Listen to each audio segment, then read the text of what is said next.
Now, what you want to do next is watch it to see if the scenes meld well together. So I'm going to watch it. Here we go. He's drinking the water.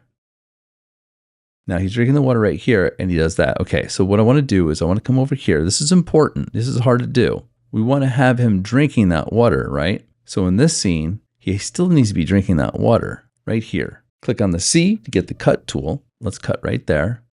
Click on the V to get the move tool. Let's select that. Footage, let's delete it, and then click in the middle there and delete it. And let's watch to see that those two scenes go well together. Watch.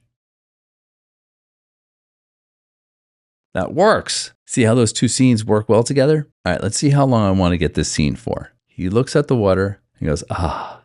All right, here's another way that you can cut film. You can click at the end of it and drag it to the left. Click in the middle and press delete.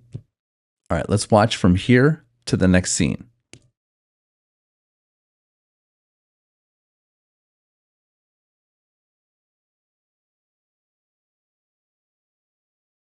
Oh, that works great. Got it on the first try. Let's Command S to save. This lesson will continue in the next video.